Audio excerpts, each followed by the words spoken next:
আবার আরেকটা মজার বিষয় হলো, পৃথিবীতে যে যত বেশি ক্ষমতাশালী হোক না কেন, হোক সেটা ফেরাউন, হোক সেটা নমরুদ, হোক পৃথিবীর আরো যত দাপটের সাথে পৃথিবীকে নিয়ন্ত্রণ করেছে, কন্ট্রোল করেছে, নেতৃত্ব দিয়েছে, পৃথিবীতে নিজেকে খোদা হিসেবে দাবি করেছে, কেউ কি এই কথা দাবি করতে পারছে যে আমি কোনোদিন মৃত্যুবরণ করব না? করে নাই। তোমাদের মধ্যে থেকে কেউ আছো যে কনফিডেন্ট ভাই আমি মারা যাব না?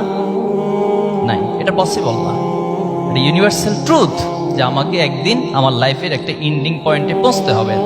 তাহলে আমরা দুইটা স্টেজ পাইলাম। যখন আমার লাইফের এন্ডিং হয়ে যাবে, আমরা কি বিশ্বাস করি যে আমাদের এই দুনিয়ার লাইফে আমি যে ভালো কাজগুলো করছি অথবা যে খারাপ কাজগুলো করছি, এটার জন্য আমাকে পরকালে আল্লাহর কাছে জবাবদিহিতা করতে হবে? এটা কি আমরা বিশ্বাস করি?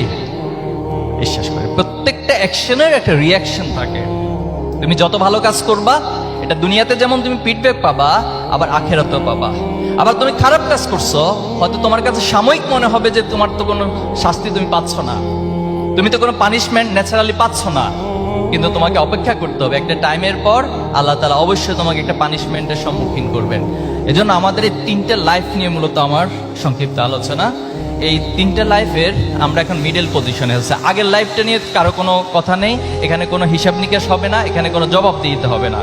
কিন্তু দুনিয়াতে আসার পর যে লাইফটা আমি লিড করছি, এটার উপর বেস করে আমার দুনিয়ার সফলতা এবং আখিরাতের সফলতা নির্ভর করছে। এরপর আল্লাহ তাআলা যার জন্য যখন যে সময় বরাদ্দ রেখেছেন, যে পিতামাতা তার জন্য বরাদ্দ রেখেছেন, সেই পিতামাতার ওরসে তাকে দুনিয়াতে পাঠান। দ্যাট মিনস যেদিন তোমার এই পৃথিবীতে আগমন হয়েছে, সেদিন থেকে তোমার লাইফের আরেকটা স্টেজ শুরু হয়েছে। এই স্টেজটা ক্রমবর্ধমানভাবে চলতে থাকবে। তুমি শিশু থেকে হয়তো ক্লাস 1 বা প্রাতিষ্ঠানিক শিক্ষার আগে একটা সময় ছিল, এরপরে হচ্ছে ক্লাস 1 থেকে ক্লাস 5 পর্যন্ত, এটাকে আমরা প্রাথমিক শিক্ষা বলছি। এরপরে ক্লাস 6 থেকে 10, এই 10-এর পরে আবার তুমি ইন্টারমিডিয়েট, আরো অনেকগুলো ধাপ তোমাকে পার হতে হবে।